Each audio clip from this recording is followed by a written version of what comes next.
Hello again, it's Robert Hicks, the boy in his Bible, and we're on Psalm 76.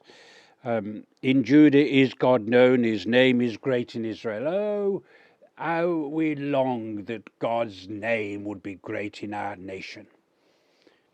One time we felt in England that we were a blessed nation in the United Kingdom, a blessed nation of God.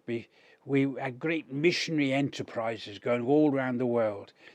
At one time we had so many people going off to China that the Church of England in the UK had to encourage its young men not to neglect to do service in their churches back here at home.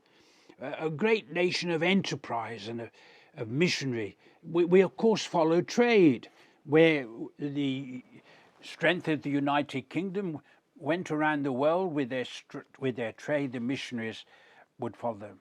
I had one of my first gift ever given was given to what is known as Echoes of Service, and I can remember the sum. It was £50, and for us, £50 was the saving of at least a year of disposable income.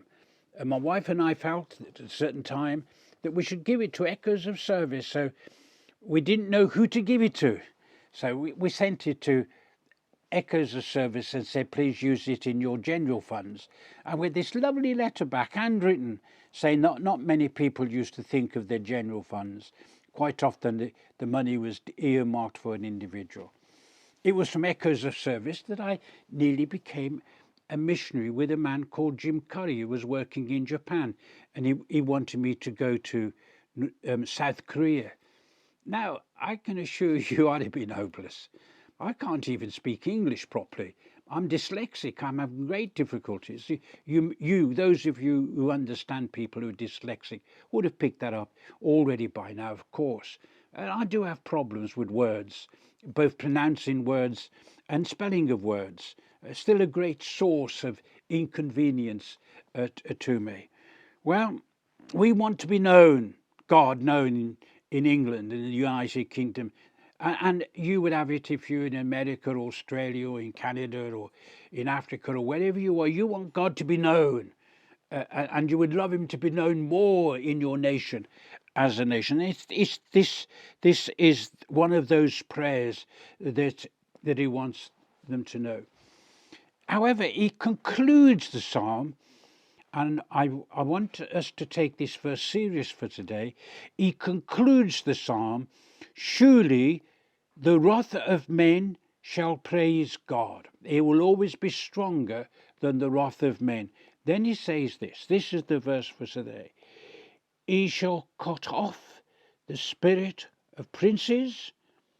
He is terrible to the kings of the earth. There's going to come a time of judgment, as clear as anything in the Bible. You can't run away from it. There will be a time of judgment. And to whom much is given, much is required. Even judgment beginning first with the household of God, and judgment with those who are leaders. As judgment, we live our lives in the light of judgment. I'm thrilled for that. I want that. I don't want anything to be part of eternity that is not totally and absolutely divorced from any kind of sin or weakness of any kind. But what about the princes? What about the money people? What about the people who've been able to be promoted and suddenly one day they find themselves the head of a department or even the head of a company? You see, we need to know that we are answerable to God. He shall cut off the spirit, the enterprise of the princes, and he's terrible to the kings of the earth. That's our God. So we shouldn't think in this tipsy-topsy world where we have turned the values upside down, where we said the weak are not that important. Oh, we pay lip service because we want to tax them, but by and large we are not really bothered about them. And we're the feeble.